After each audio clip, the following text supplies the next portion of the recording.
Abra comigo sua Bíblia em Efésios capítulo 3. Nós vamos fazer a leitura desse texto que está diante de nós. E assim que eu terminar a oração, você pode tomar o seu assento. Efésios capítulo 3. Iremos até o versículo 9.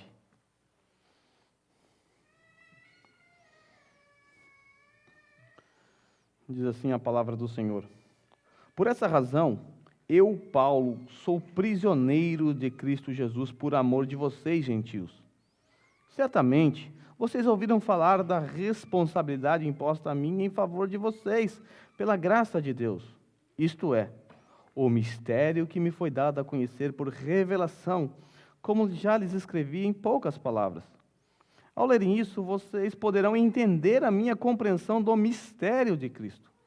Esse mistério não foi dado a conhecer aos homens de outras gerações, mas agora foi revelado pelo Espírito aos santos apóstolos e profetas de Deus, significando que, mediante o Evangelho, os gentios são co-herdeiros com Israel, membros do mesmo corpo e coparticipantes da promessa em Cristo Jesus.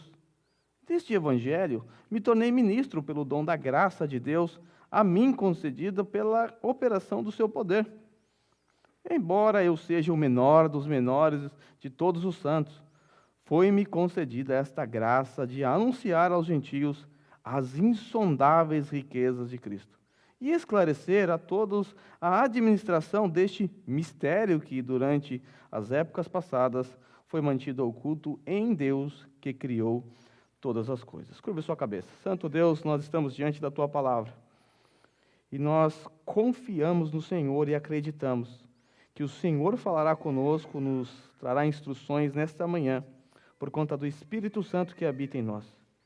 Reconhecemos que estamos com a mente talvez cansada, pensando nos afazeres, pensando no pós-culto, mas eu te peço nesse momento que o Senhor nos ajude a focar a nossa mente, o nosso coração na exposição da Tua palavra. A Tua palavra que é poderosa e rica e que traz instruções para as nossas vidas. Então te peço, Senhor, faça isso nesta manhã. Amém. Pode tomar o seu assento. Hoje nós adentramos a um novo capítulo, o capítulo 3 dessa carta que Paulo escreveu à igreja em Éfeso. Estamos chegando basicamente no meio dessa riquíssima epístola. Nós temos aprendido muitas coisas até aqui, muitas informações importantes, doutrina profunda. Hoje eu quero tratar com vocês acerca do grande mistério. Eu sei que essa palavra mistério nos arraiais ditos evangélicos tem uma conotação um pouco mística, né? Oh, mistério, você fala uma coisa dessa por aí, as pessoas vão ao delírio. Mas essa não é a ideia de Paulo aqui nessa palavra. Essa palavra ela não tem uma conotação mística, tampouco no grego ela tem essa conotação como tem na língua portuguesa, ou pelo menos que atribuíram a essa palavra. Mistério, nós vamos ver daqui a pouco que é uma verdade que outrora estava oculta, que agora estava descortinada diante dos olhos das pessoas. Por enquanto, eu não vou explicar o significado exato dessa palavra ou do que significa o mistério. Eu vou fazer um mistério. Eu vou explicar isso mais à frente, porque Paulo vai explicar. Eu quero então, juntamente com vocês, olhar acerca desse grande mistério que Paulo expôs. Basicamente, nós vamos ver do versículo 1 ao 5 que Paulo recebeu o mistério. Depois do versículo 6 em diante até o versículo 10, versículo 9, aliás, o apóstolo Paulo explica o que é o mistério, e do versículo 10 em diante, que é o que nós não vamos estudar hoje, Paulo explica a intenção desse mistério. Sem mistérios, vamos olhar para o que o texto bíblico tem a nos dizer nessa manhã. Quando nós entramos aqui no primeiro versículo, versículo 1, o apóstolo Paulo ele descreve a sua condição. Qual era a condição do apóstolo Paulo ao escrever essa carta? Se você bem lembrar, desde que ele começou a escrever essa carta, ele nem falou acerca de si. A não ser lá no primeiro versículo, também no primeiro capítulo, ele diz que recebeu revelação, então ele pouco fala acerca de si, da sua condição. Mas como nós bem sabemos, o apóstolo Paulo estava preso em Roma, quando escreveu esta carta. Lá em Roma, ele também escreveu a irmã gêmea desta carta, a carta de Paulo aos Colossenses. Mas o apóstolo Paulo, a partir do capítulo 3, ele começa a descrever a sua condição. Paulo, prisioneiro. Paulo diz assim: por essa razão, eu, Paulo, sou prisioneiro de Cristo por amor de vocês, gentios. Paulo diz que ele é prisioneiro de Cristo. A pergunta natural a se fazer nessa leitura é: mas por que Paulo está preso? O que Paulo fez? Qual crime Paulo cometeu para estar preso? Se você notar bem, o versículo 1 do capítulo 3, ele começa com uma locução conjuntiva. E essa locução conjuntiva, por essa razão, por esse motivo, por essa circunstância, tem a finalidade de ligar uma oração à outra.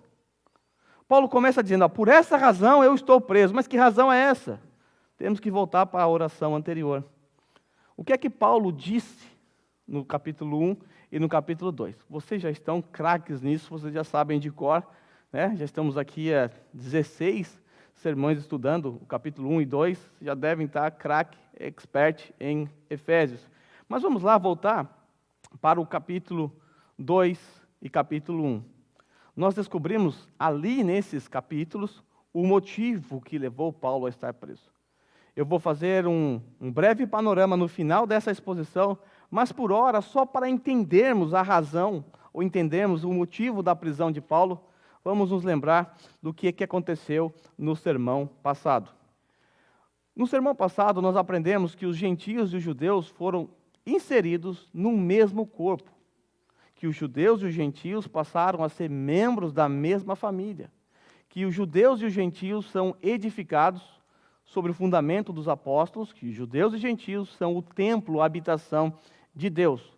Essa mensagem de Paulo, voltada aos gentios, ou seja, aos não-judeus, é que gerou a sua prisão.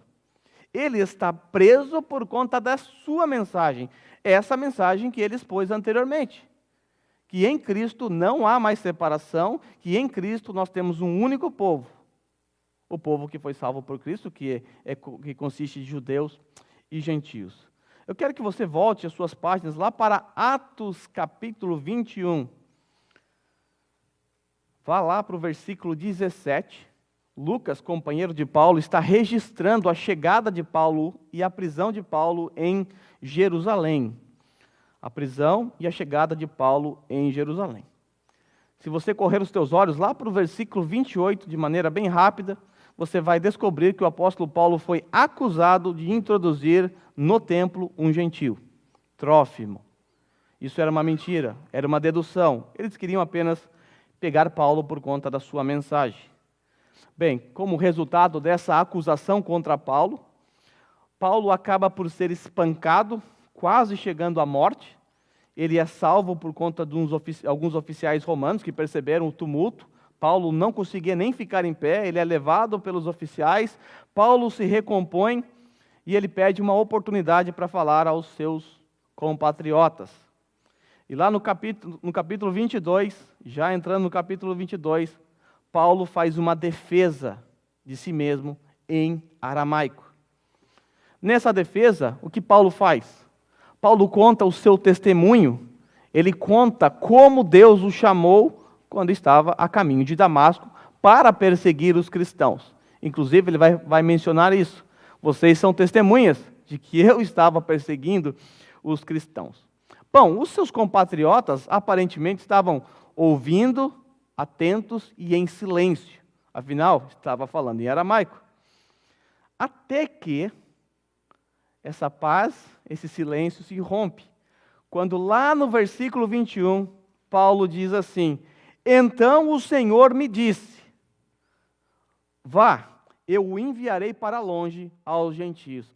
Quando Paulo falou isso, a multidão começou a gritar: tirem esse homem da face da terra, ele não merece viver.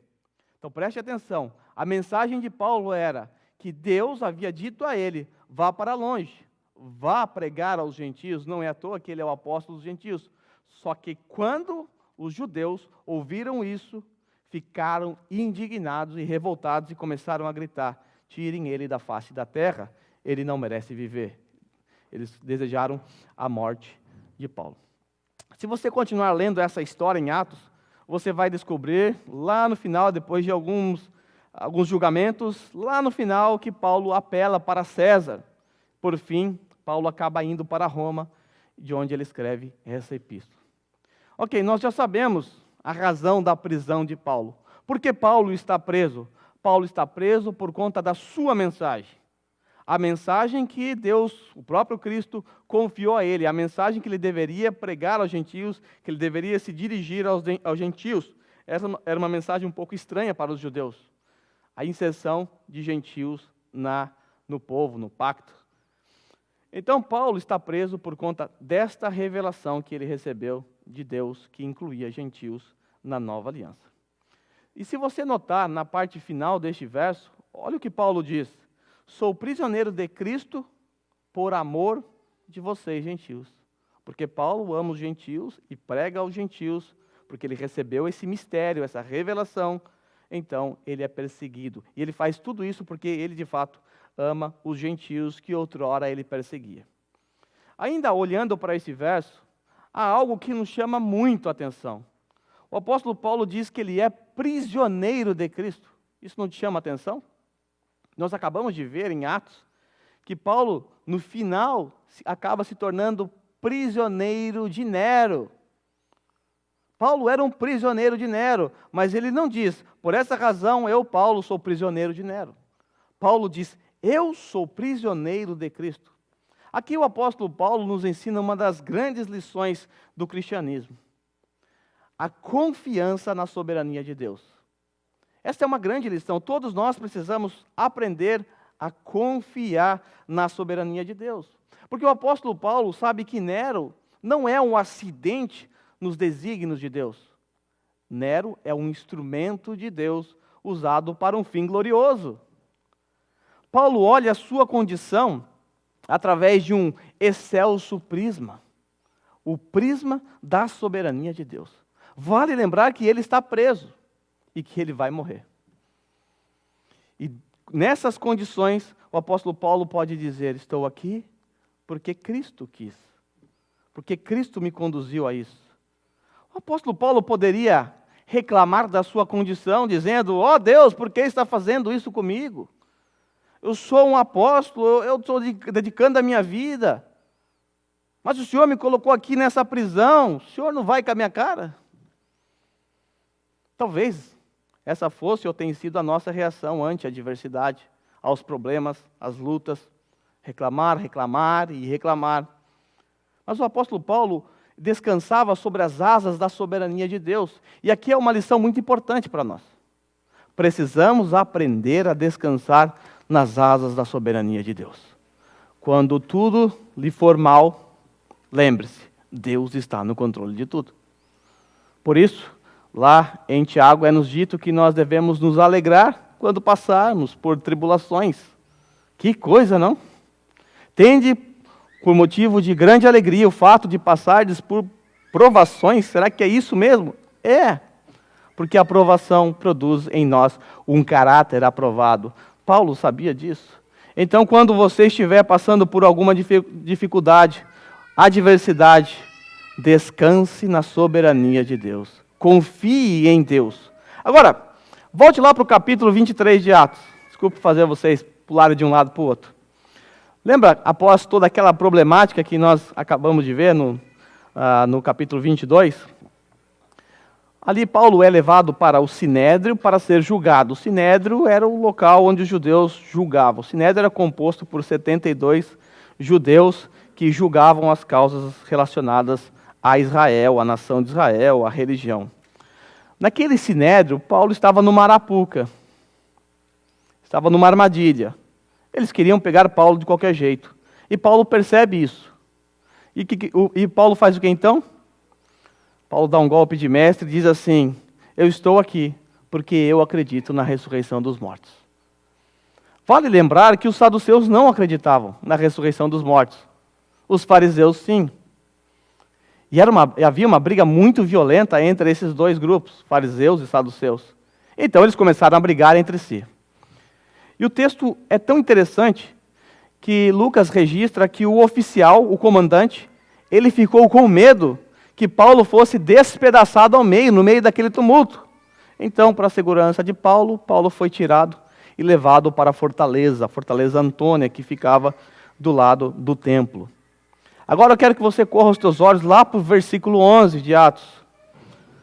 Na noite seguinte, o Senhor, pondo-se ao lado dele, ao lado de Paulo, disse: coragem, assim como você testemunhou a meu respeito em Jerusalém, deverá testemunhar também em Roma. Olha o que o Senhor disse a Paulo nessa prisão, na Fortaleza Antônia. Diz que, assim como ele testemunhou ali em Jerusalém, ele acabara de testemunhar, falou do seu testemunho, da sua conversão, agora você também vai para Roma testemunhar. Isso é fantástico. O Senhor havia dito a Paulo que ele testemunharia em Roma. O sonho de Paulo era chegar em Roma. Se você já leu a epístola dele aos Romanos, você vai ver isso. Ele queria chegar na capital do mundo, Roma. Paulo sempre focava o seu ministério nas grandes capitais, porque ele entendia que se ele chegasse nas capitais, ele conseguiria alcançar as regiões menores. Deus disse: você vai para Roma. Agora note bem, Deus não disse como ele chegaria em Roma. Deus não disse. De fato, ele chegou em Roma, mas como um prisioneiro, rumo à morte, ao martírio. Deus não prometeu que ele teria uma entrada triunfal, que jogariam pétalas, que ele teria paz em Roma. Apenas é dito que ele estaria em Roma. Paulo sabia disso. Por isso que ele apela para Roma. Apela para César, porque ele queria ir para Roma. E ele sabia que se ele fosse para Roma, caindo nas garras de Nero, certamente ele não escaparia. Por isso, Paulo não se considera um prisioneiro de Roma. Não se considera um prisioneiro de Nero. Paulo entende que Deus o colocou naquela prisão com o propósito de anunciar o Evangelho em Roma. Vire algumas páginas da sua Bíblia aí, se você estiver em Efésios. Vá para Colossenses capítulo 4, versículo 22 e 4. Como bem sabemos, a carta de Paulo aos Colossenses é a irmã gêmeas dessa carta que estamos estudando. Então você vai ver a mesma mensagem também ali. Veja o que o apóstolo Paulo disse, próximo de concluir a sua epístola aos Colossenses. Ele faz um pedido de oração àqueles irmãos. Veja o que ele pede. Ele está em Roma, preso, e está pedindo oração. Ó Senhor, orem, me salve daqui, peça aos irmãos que orem por mim para que eu saia vivo. Será que é isso que ele está pedindo? Vamos ver o que ele pediu. Dediquem-se à oração, estejam alerta e sejam agradecidos. Ao mesmo tempo, orem também por nós, para que Deus abra uma porta para a nossa mensagem. Olha o que ele pede. Para que Deus abra uma porta para a nossa mensagem, a fim de que possamos proclamar o quê? O mistério de Cristo, pelo qual estou preso. Ele está preso por conta do mistério que eu já falei para vocês anteriormente. Orem para que eu possa manifestá-lo abertamente, como me cumpre fazê-lo. Paulo não pede para ser liberto, não pede para sua pena ser aliviada. Paulo apenas pede para aqueles irmãos orarem em favor dele, para que Deus conceda uma oportunidade, para que Deus abra uma porta, para que a mensagem possa ser proclamada, para que esse mistério seja proclamado diante dos olhos dos romanos, dos carcereiros, dos soldados, dos oficiais e assim por diante. Que visão! Que Deus nos ajude a enxergar as nossas diversidades ou dificuldades sobre essa ótica. A ótica da soberania de Deus, a ótica do controle soberano de Deus sobre todas as coisas. Deus está no controle. Que não nos esqueçamos que o nosso Deus detém o controle absoluto sobre as nossas vidas. Ele sabe até quantos fios de cabelo tem na nossa cabeça. No caso, na de vocês. Já vimos a condição de Paulo. Paulo está preso por causa de Cristo, por conta da sua mensagem, por amor aos gentios. Agora eu quero ver com vocês 4 responsabilidades incumbidas a Paulo. Do versículo 2 até o versículo 9, nós vamos encontrar essas 4 responsabilidades, caso você queira marcar com cor a sua Bíblia. E antes que você pense que essas responsabilidades são exclusivas de Paulo, deixe-me dizer a vocês que, em algum grau, essas responsabilidades recaem sobre nós. Então, são suas responsabilidades também, são minhas responsabilidades. Então, preste bastante atenção e tome nota. Mas quais são as 4 responsabilidades que nós veremos a seguir? Primeiro, o apóstolo Paulo, ele tem a responsabilidade de conhecer o mistério. Segundo, ele tem a responsabilidade de explicar o mistério. Ele tem a responsabilidade de ser um ministro desse mistério. E, por último, ele tem a responsabilidade de anunciar esse mistério. Vamos ver, então, cada uma dessas responsabilidades. A primeira responsabilidade, que vai do versículo 2 ao 5, é a responsabilidade de conhecer o mistério. Paulo diz assim: certamente vocês ouviram falar da responsabilidade imposta a mim em favor de vocês pela graça de Deus. Isto é, o mistério que me foi dado a conhecer por revelação, como já lhes escrevi em poucas palavras. Ao lerem isso, vocês poderão entender a minha compreensão do mistério de Cristo. Esse mistério não foi dado a conhecer aos homens de outras gerações, mas agora foi revelado pelo Espírito aos santos apóstolos e profetas de Deus. Certamente vocês ouviram falar acerca da minha responsabilidade que Deus impôs a Paulo pela graça de Deus. Esse mistério foi dado a conhecer por revelação. Paulo diz que tem essa responsabilidade particular para com os gentios. E essa responsabilidade é decorrente do conhecimento que lhe foi dado. Talvez ainda pare na mente de alguns aqui e surge uma pergunta: mas eu ainda não entendi o que é esse mistério.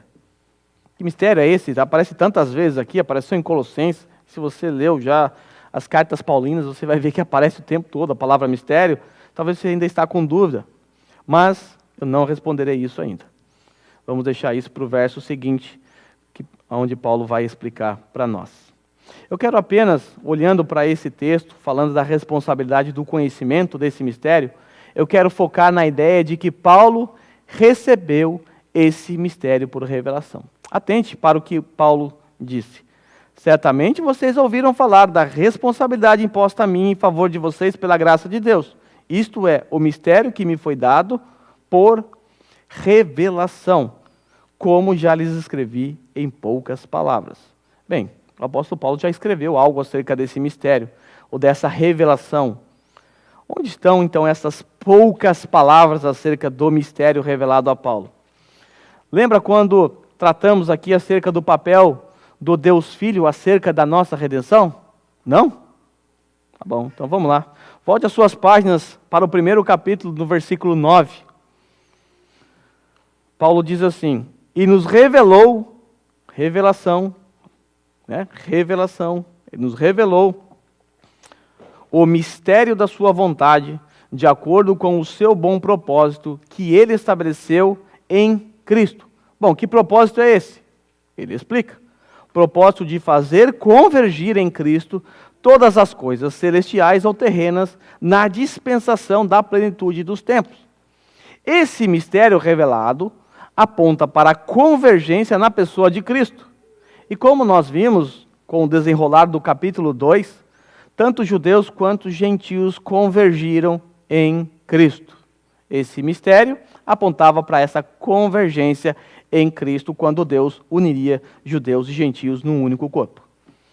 Paulo segue dizendo que esse mistério estava oculto de outras gerações, mas que agora foi revelado pelo Espírito Santo através dos apóstolos e dos profetas. Isso é o que nós vimos também no sermão passado, quando estudamos o versículo 20. Talvez o significado da palavra mistério ainda lhe pareça misterioso, mas não se preocupe.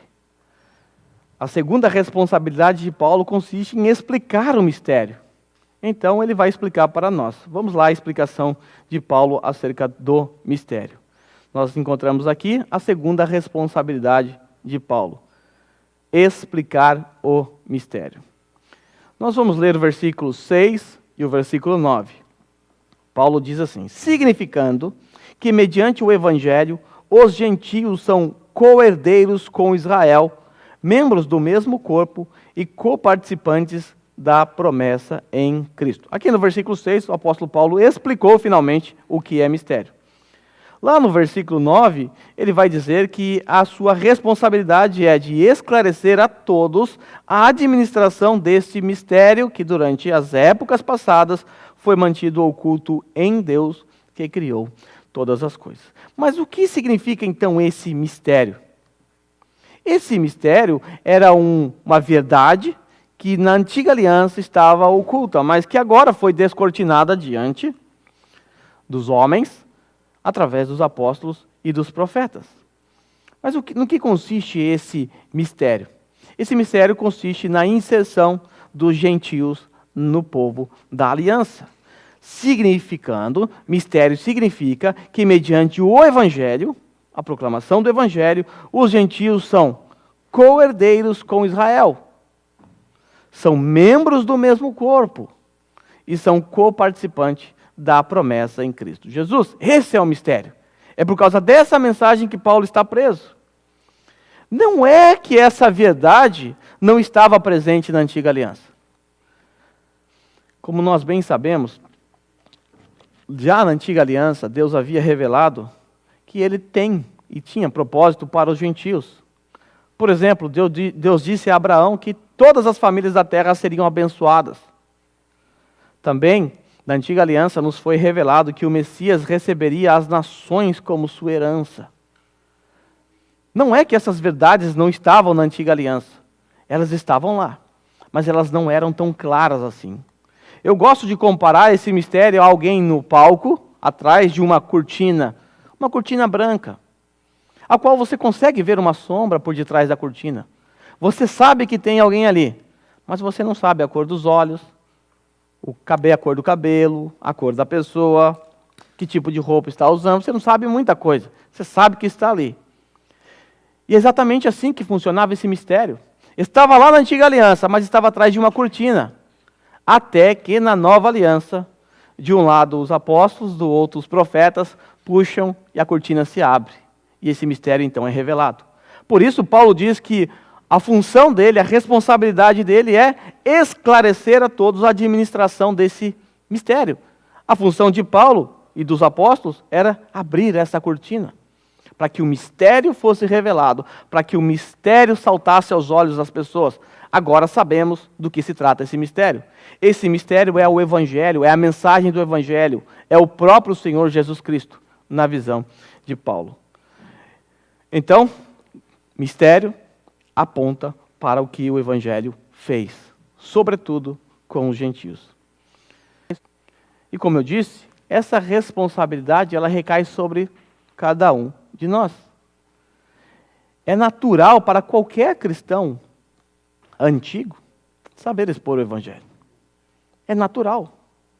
Se você não sabe expor o Evangelho ainda, então tem alguma coisa estranha com você. É natural.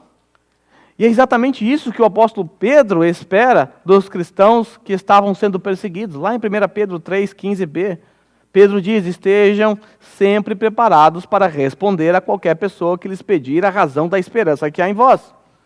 O cristão tem que se preparar, ele tem que saber responder a razão da esperança que há nele. É anormal um cristão antigo não saber explicar o Evangelho. É anormal. Quando isso ocorre, é bem provável que tal pessoa de fato não conheça o Evangelho. Eu lembro de uma história que eu presenciei, a história de um pastor que foi submetido a uma sabatina para a ordenação pastoral. E nessa sabatina foram feitas perguntas simples. Reuniram vários pastores da região, do seminário, que na época eu fazia parte também, e fizeram perguntas simples, do tipo: o que é preciso fazer para ser salvo? Explique o que é evangelho, o que é fé. Explane acerca da doutrina da salvação, do plano de salvação. Essas são perguntas que nós fazemos aos catecúmenos. Porém, esse candidato ao pastorado, não soube responder nenhuma delas. Nenhuma delas. E para a desgraça daquela igreja, ele foi ordenado mesmo assim. Lembro-me que na época, eu e outro irmão perguntamos para ele o que foi aquilo. O que aconteceu? Sabe qual foi a resposta? Eu estava nervoso e esqueci tudo. É verdade que nós esquecemos algumas coisas quando nós estamos nervosos. Tem pessoas que esquecem algumas coisas. Mas há coisas, há informações que nós não esquecemos, jamais.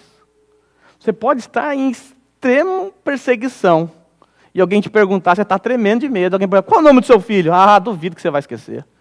Duvido que você vai esquecer o nome da sua mulher. Duvido que você vai esquecer essas informações fundamentais e importantes para a sua vida. Você pode estar no estado de nervosismo profundo, mas jamais se esquecerá dessas coisas. Jamais. Porque essas informações, elas são corriqueiras em suas vidas. Está familiarizado com ela.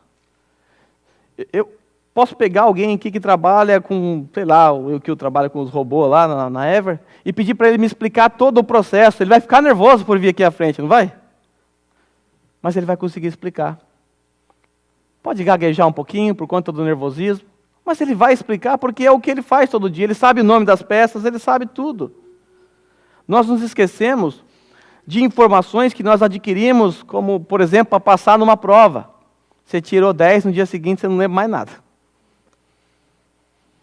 O Evangelho não é aquela informação que nós recebemos tão somente para adentrar ao cristianismo. O Evangelho é a boa notícia que norteia as nossas vidas. É o Evangelho que está presente em nosso lar, na nossa empresa, na nossa mente, na nossa família. O Evangelho é o prisma pelo qual nós olhamos o mundo à nossa volta. É a informação mais importante da sua vida. Como você pode esquecer do Evangelho como tal pastor? Bem, como eu conheço tal pastor, posso afirmar que de fato ele não conhece o Evangelho. Quero voltar aqui para o texto e dizer a vocês que há um processo lógico na responsabilidade de Paulo. Primeiro você conhece, depois você explica. Isso é muito óbvio. Você não consegue explicar o que você não conhece. Eu estou falando aqui acerca da didática, de você falar com eloquência, como Paulo talvez falava. Não é isso que se trata. A nossa responsabilidade é explicar o Evangelho, é expor o Evangelho. Você pode não ser eloquente, e tudo bem. Isso não importa. O que importa é que você seja fiel à mensagem do Evangelho. Porque o Evangelho é o instrumento usado pelo Espírito Santo para chamar os seus eleitos. O que importa é que você seja um discípulo de Cristo, alguém fiel, um ministro de Cristo, essa era a palavra que eu estava procurando, um ministro fiel de Cristo, no anúncio do Evangelho. Não é a sua capacidade de persuasão que convence as pessoas. É o Espírito Santo de Deus, mediante a proclamação fiel do Evangelho. Evangelho esse que eu espero que você conheça muito bem. Torno a repetir. O Evangelho é a informação mais importante da sua vida. É a mensagem da salvação. Outro ponto a ser lembrado aqui é que todos nós somos chamados ao discipulado. E o discipulado envolve 5 atitudes. A primeira atitude do discipulado é o ensino. A segunda é a correção. Você ensina a palavra que você aprendeu, o Evangelho que você absorveu. Você corrige com base no conhecimento do Evangelho que você tem, com base na palavra. Você ora de acordo com o modelo, o padrão ensinado pela palavra. Não vai determinar nada, não vai fazer nada disso, não faça besteira nas suas orações. Deus é soberano. Você vai orar de acordo com os oráculos de Deus. Você vai ser um modelo para aquela pessoa que você está discipulando. Mas o seu modelo é o Cristo, então você é imitador de Cristo. Então você diz à pessoa, pode me imitar, porque eu sou imitador de Cristo. E Cristo é modelo porque nós temos o referencial aqui na palavra. Você pode aprender sobre ele, o que ele fez, como ele viveu. E por último, você deve amar aquele a quem você está discipulando. E o seu amor deve ser o amor de Cristo, que você encontra nas páginas das Escrituras. Não existe discipulado sem ensino, sem explicação do Evangelho. Não existe correção piedosa sem o conhecimento do Evangelho. Percebeu como as responsabilidades de Paulo são as nossas? É preciso conhecer, explicar e ser ministro do mistério. Nós encontramos no versículo 7 a terceira responsabilidade de Paulo. Paulo é um ministro de Cristo. Ele diz assim: deste evangelho me tornei ministro pelo dom da graça de Deus, a mim concedida pela operação do seu poder. A palavra ministro que aparece aqui é a palavra grega diáconos, de onde surgiu o conceito de diácono, né, que você conhece muito bem. A função de um diácono na igreja é servir a igreja facilitando a pregação da palavra por parte dos pastores, dos presbíteros. Essa mesma ideia Paulo faz ecoar lá em Colossenses 1, 24 e 27. Veja o que Paulo diz: agora me alegro em meus sofrimentos por vocês, e completo no meu corpo o que resta das aflições de Cristo em favor do seu povo, que é a igreja. Dela, da igreja, me tornei ministro, me tornei um servo, de acordo com a responsabilidade por Deus a mim atribuída, de apresentar-lhe plenamente a palavra de Deus, o mistério que esteve oculto durante épocas e gerações, mas que agora foi manifestado aos santos. Veja o que o apóstolo Paulo diz. Ele é um ministro de quem? Do Evangelho. Deste Evangelho me tornei ministro. Lá em Colossenses, ele diz assim: completo no meu corpo o que resta das aflições de Cristo, em favor do seu corpo, o corpo de Cristo. Qual que é o corpo de Cristo? Quem é o corpo de Cristo? Que é a igreja. Dela, da igreja, me tornei ministro de acordo com a responsabilidade dada a mim por Deus. Paulo é um servo de Deus a favor da igreja. Em Colossos, percebemos essa mesma realidade em Efésios. Um apóstolo preso, sofrendo por amor dos gentios que ele nem conhecia, no caso de Colossenses. Paulo diz que está sofrendo em favor do corpo de Cristo. E o corpo de Cristo, ressalto, é a igreja. Ele sofre pela igreja por ser servo, por ser ministro do Evangelho. O apóstolo Paulo é alguém que amava de fato a igreja. Paulo sabia que a igreja era imperfeita. Basta ver a carta que ele escreveu aos irmãos em Corinto, ou igreja imperfeita, não? Mas Paulo amava a igreja. Paulo sabia que a igreja era o corpo de Cristo, apesar da sua imperfeição. E ele se sentia servo à disposição da igreja. Ele está preso por causa da igreja. É verdade que, se nós olharmos para os outros apóstolos, nós também vamos perceber que eles amavam a igreja. Quando nós olhamos para o nosso Senhor Jesus Cristo, também vamos descobrir que ele amava a igreja. O Senhor Jesus descreve a igreja como a sua noiva. Em Atos capítulo 20, versículo 28, é dito que a igreja de Deus foi comprada com o próprio sangue de Deus, o Deus Filho. Cristo amou tanto a igreja que foi capaz de dar a sua vida por ela, mesmo ela sendo imperfeita. O cristão que conhece o mistério de verdade, esse mistério, o Evangelho, ele vai amar a igreja. Ele não tem outra opção, ele vai amar a igreja, porque está no escopo desse mistério que a gente acabou de ver, a união do crente com Deus e com os seus irmãos, visto o que nós aprendemos no sermão passado. Deus criou um novo homem, lá no capítulo 2, esse novo homem está unido com Cristo, e esse novo homem é composto por judeus e gentios, um único corpo, um único povo, uma única igreja. Desprezar a igreja é desprezar o mistério que nos foi revelado pela palavra de Deus. Digo isso pelo fato de não ser incomum ouvir certos tipos de cristãos dizendo que ama Jesus, mas não ama a igreja. Eu amo Jesus, mas eu não curto muito esse negócio de igreja. Eu recebo isso direto em alguns vídeos meus no YouTube. Isso é uma grande tolice.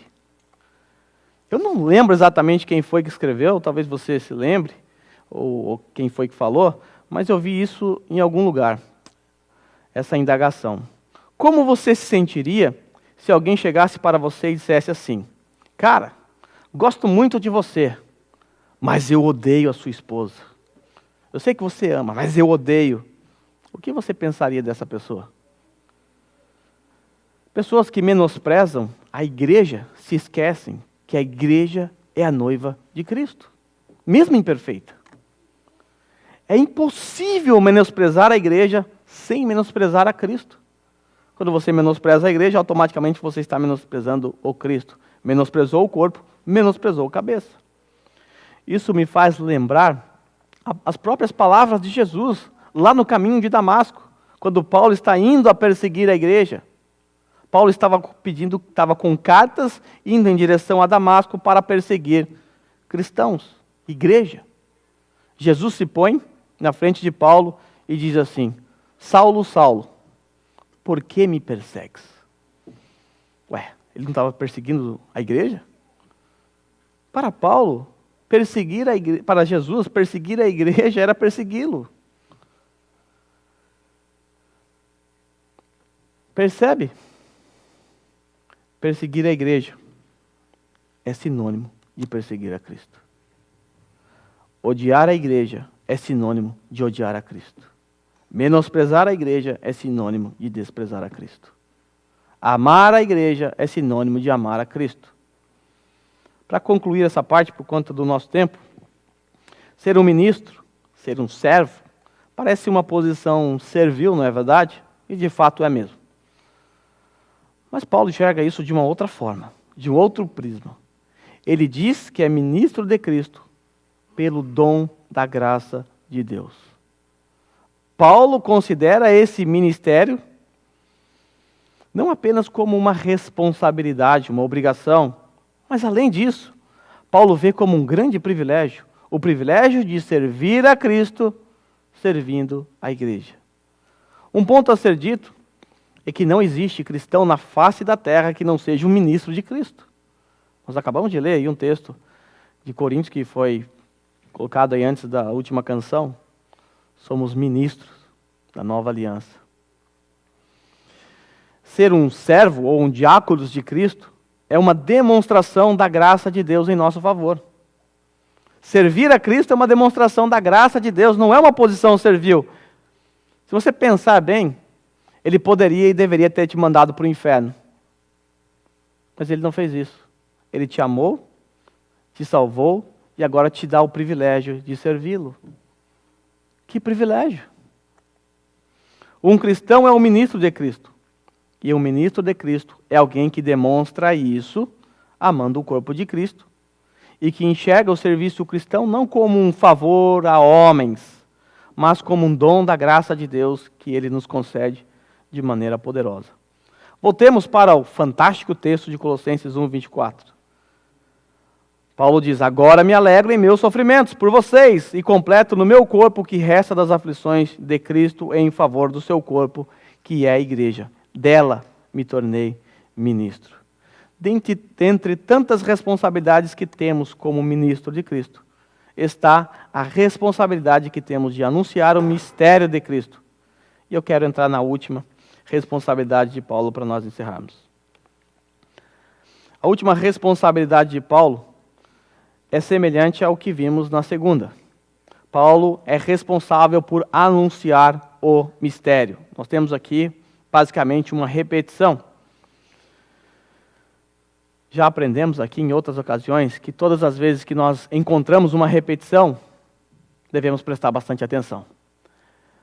Quando os escritores bíblicos queriam chamar a atenção dos seus leitores, eles repetiam frases.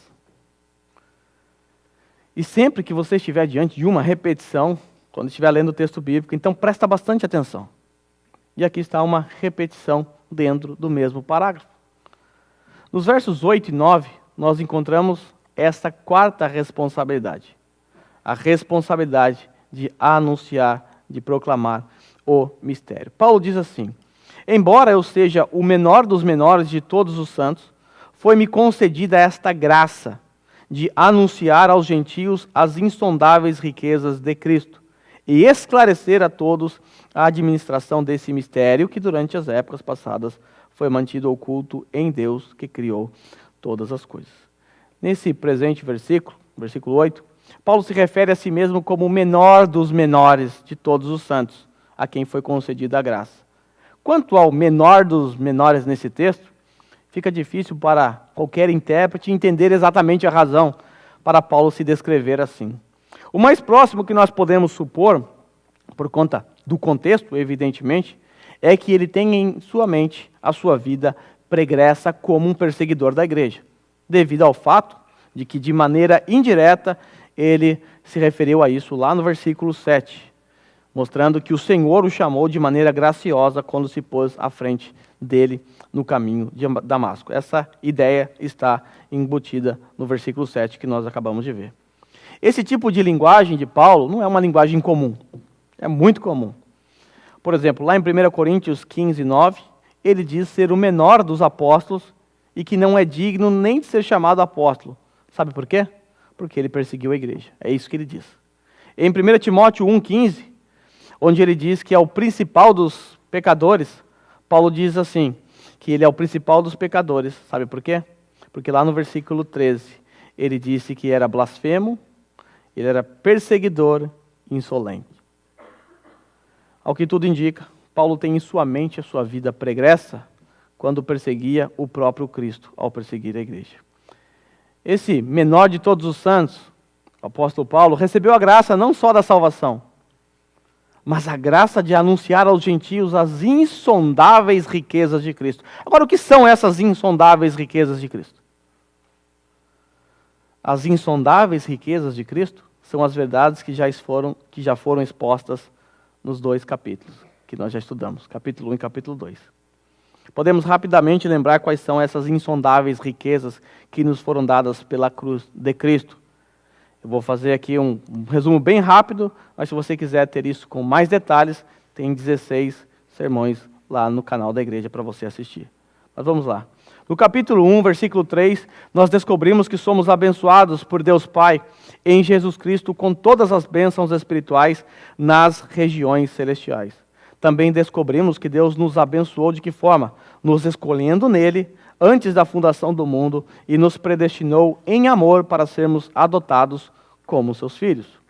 Descobrimos também que Deus Pai envia seu Filho para pagar um alto preço, o preço da nossa redenção. Sabemos que o preço foi o seu próprio sangue que foi derramado no Gólgota. Descobrimos também que o Espírito Santo é o nosso penhor, a nossa garantia e aquele que nos selou em Cristo.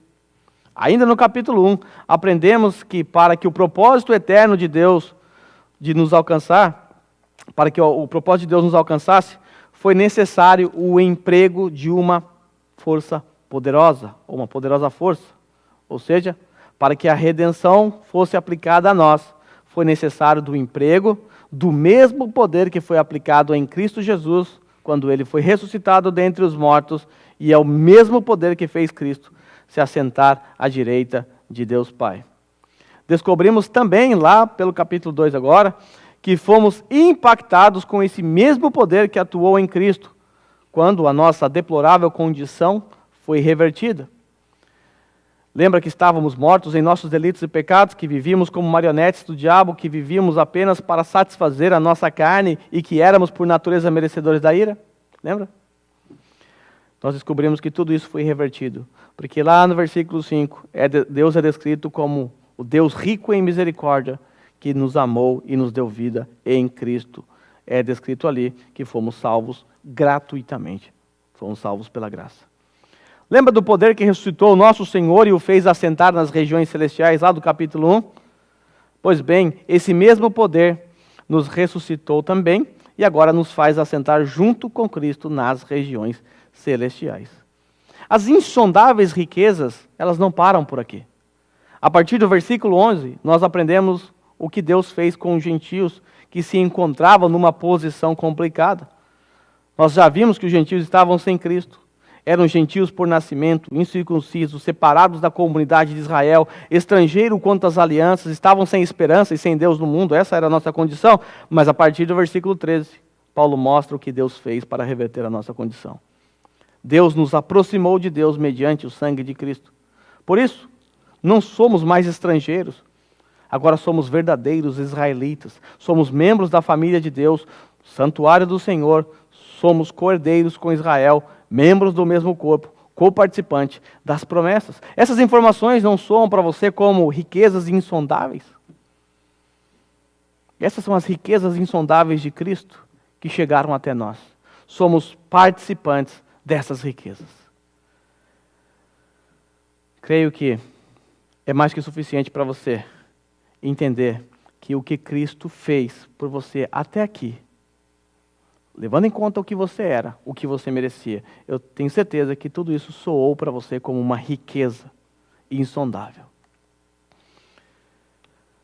Bem, para a gente concluir, vamos só lembrar as 4 responsabilidades que nós temos como cristãos. Primeiro, conhecer o Evangelho. Você precisa conhecer o Evangelho. Se você é cristão, você tem que conhecer, você tem que amar o Evangelho. Se você é um cristão e não conhece, não ama o Evangelho, me desculpa, você tem problemas. É o mínimo que você precisa conhecer, é o mínimo. E dessa mensagem depende todas as suas atitudes, as suas reações, as suas ações. É dessa mensagem aqui. É o prisma pelo qual nós enxergamos o mundo. Se você conhece o Evangelho, agora você precisa saber explicar o Evangelho. Precisa ter convicção nesse Evangelho que você crê e saber explicar. Sentar com a pessoa e explicar para ela a obra da redenção. Terceira responsabilidade, trabalhar pelo Evangelho, servindo a comunidade, servindo o corpo de Cristo, servindo o nosso próprio Senhor, servindo a igreja. E por último, pregar o Evangelho, anunciar o Evangelho. Perceba que eu troquei mistério por Evangelho, porque o mistério é o Evangelho revelado a nós. Essas são as nossas 4 responsabilidades, e eu quero, nesse momento, pedir a você que curva a sua cabeça. Nós vamos pedir a Deus que nos ajude a cumprir com nossas 4 responsabilidades que aprendemos nessa manhã.